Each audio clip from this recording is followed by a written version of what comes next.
I'm 77, and last Tuesday night, 2:11 a.m., I forgave them, not because they deserved it, not because they asked. I forgave them because my body finally admitted what my pride refused to say out loud. I was losing my life one sleepless hour at a time. The room was dark except for my phone screen, a pale little rectangle lighting my hands like a confession. The refrigerator hummed. In the hallway, a neighbor's lock clicked and the sound felt a mile away. I'd spent years replaying the same scene, rewriting the same conversations, waiting for the ending where they finally understood what they did. That ending never came. What came was a terrifying thought. They were sleeping. I was the one serving the sentence. Before I tell you who they are, comment your age and your country and tell me, are you forgiving later or now? People assume betrayal has to be loud. Mine wasn't. It happened on an ordinary afternoon in a kitchen that smelled like dish soap and warm rice. Someone laughed. Someone kept stirring a pot, and then a sentence slid across the table like it belonged there. Not shouted, not even angry, just a casual, cutting line about what I always do, what I never get right, the kind of remark you can deny later with a smile. What made it lethal was the silence around it. No one corrected it. No one met my eyes. No one said, "That's not fair." I remember the details like bruises. A paper cup of lukewarm coffee, sunlight on the floor, the clock rushing forward like it wanted to escape. If you want the next part, stay with me, subscribe, and share this with someone who's quietly carrying too much. And tell me, did you speak up or swallow it? That night, my house felt less like home and more like a waiting room that never calls your name. The phone sat face up on the table, dimmed down to a tired glow. The refrigerator kept breathing. Pipes clicked behind the wall, small sounds that suddenly felt personal. Inside my head, two voices took turns. One said, "You should have answered back." The other said, "At your age, you should have known better than to expect kindness." So I held court at 2 a.m. Prosecutor, defense, witness, judge, all of them wearing my face. I rehearsed words I didn't say. I imagined the moment where I finally stood tall. Then I cross-examined myself. Why didn't you leave? Why did you smile? Why did you keep showing up? My jaw locked. My hands curled under the blanket like they were gripping a railing. And then I noticed something humiliating, something I'd been doing every night without calling it what it was. Here's what I noticed. I kept checking my phone like a gambler turning over one more card. Part of me still expected a message that would rewrite the past, an apology, a soft explanation, a single sentence that would make me feel safe again. That's when it hit me. I wasn't living in my life. I was living inside an argument that ended years ago. I remembered a Sunday I can't get back. My granddaughter had a small recital, folding chairs, paper programs, off-key singing. My daughter texted the time. I saw it. I even nodded to myself like that meant something. But that morning, the kitchen scene came back, and I sat at my table rehearsing the perfect reply I'd never deliver. By the time I looked up, the hallway at the school was empty. A janitor stacked chairs like no one had ever mattered there. That's the true cost, not pride, time. And time leaves receipts. After that, the damage started showing up in places I couldn't argue with. My temper grew sharp at the edges, not in explosions, worse in little cuts. A sigh that came out like a slap, a simple question that sounded like blame. I began avoiding people I loved, not because they hurt me, but because I didn't trust myself not to spill bitterness onto them. Sleep became scraps. Some nights I'd sit on the edge of the bed and feel my heartbeat knocking from inside like a fist. My shoulders stayed raised even when I was sitting down. My stomach lived in that tight, sour place as if it was bracing for bad news. And then there was the mirror, not the wrinkles, the expression, guarded, suspicious, like I was waiting to be insulted before anyone spoke. People think resentment lives in the mind, but my body carried it like a heavy coat I couldn't remove. Then, in a place where nobody performs, I heard one line that made that coat feel visible. I heard it in a clinic waiting room. The air smelled like antiseptic and old coffee. A television showed a weather map on mute. A man about my age sat 2 seats away, hands clamped around a paper cup, staring at the floor like it held instructions. He didn't introduce himself. He didn't build a story. He just said, almost to the air, "I haven't slept right in 10 years. I asked why. He blinked like he'd surprised himself, then said, "My son. He did what he did. I forgave him, but my body didn't." He gave a small, dry laugh. "He's fine. I'm the one waking up." That line hit me clean. No drama, just truth.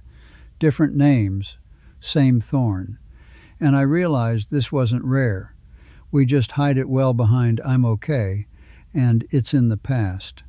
When my name was called, I stood up slower than usual, because something inside me had finally stood up too, and I walked out with a decision that scared me more than anger ever did. For years, my version of forgiveness was simple.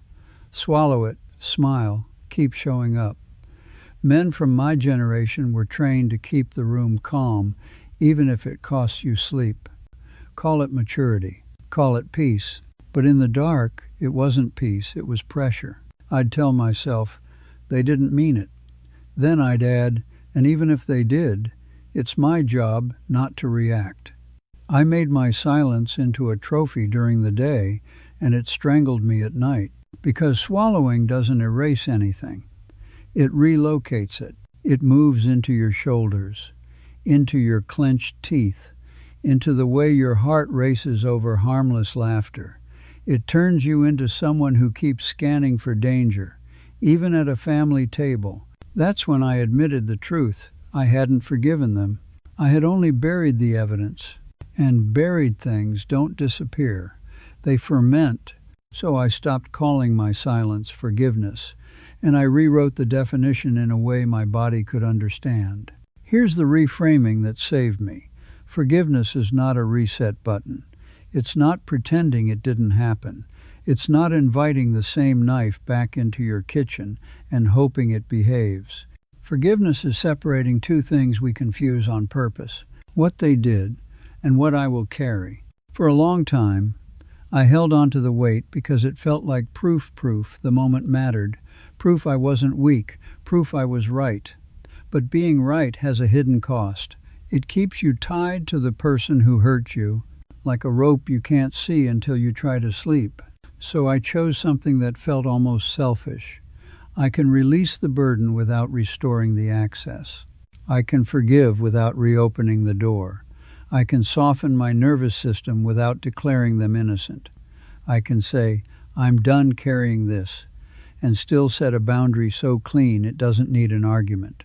That night, I tried a small act, quiet, private, almost childish. It worked, just enough to scare me. I sat at my kitchen table at night with a pen that barely worked and a scrap of paper torn from an old notebook. No ceremony, no speech.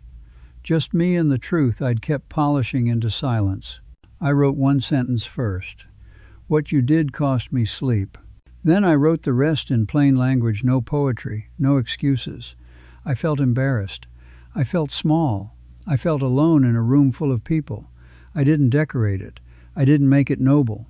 Then I read it out loud, quietly, like I was speaking to someone across the table. Not to beg, not to accuse, just to name what happened, so my body didn't have to keep shouting it at 2 a.m. When I finished, I folded the paper and said, "I'm returning this." My chest didn't open like a movie scene, but my shoulders dropped a fraction. My jaw loosened like it had been waiting for permission. And that's when I made my mistake. I thought relief meant resolution. A few days later, I got my test. The test came in the same room, with the same familiar noises, plates clinking, voices overlapping, laughter arriving a second too late. My heart started its old sprint, like it was running ahead to warn me. I didn't come in hot. I didn't bring up the past. I just watched my reflexes, smile, swallow, disappear. Then the moment arrived, the same tone, the same joke, aimed in my direction. This time I didn't disappear. I said calmly, "Don't talk about me like that." The room went quiet in a strange way, like someone lowered the volume on life. They blinked, then tried the old trick. "Come on, I was kidding." That's the trap, make you the problem for noticing the problem. My throat tightened. Heat rose in my face. But I didn't argue. I didn't explain. I just repeated, softer, "I'm not available for that." Their eyes changed for half a second. That half second told me what I needed to know. And that night, I waited for my mind to punish me for speaking. I didn't sleep like a baby. Babies wake up screaming.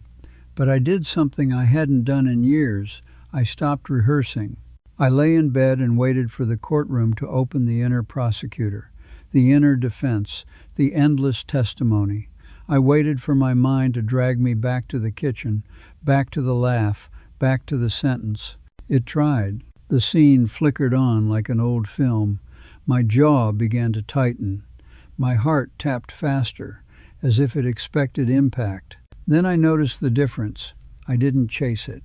I whispered, "That's not my job anymore."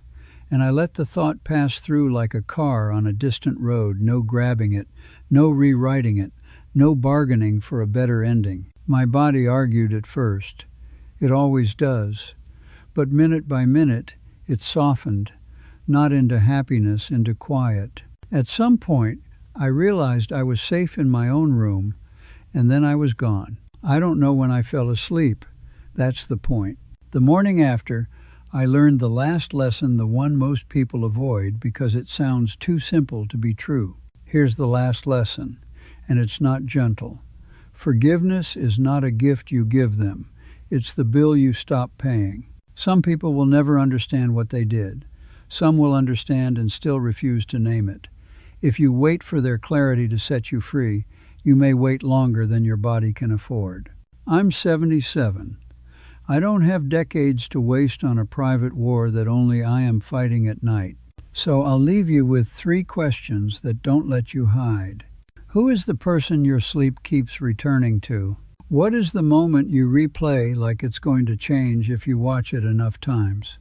And what is it costing you your patience, your health, your joy, the way you speak to people who never hurt you? Forgiveness doesn't mean the past was acceptable. It means your future is not available for punishment. Tonight, try one small act your body can understand. One sentence on paper, one boundary spoken calmly, one decision to stop rehearsing. Your nervous system doesn't need a perfect ending. It needs a lighter load.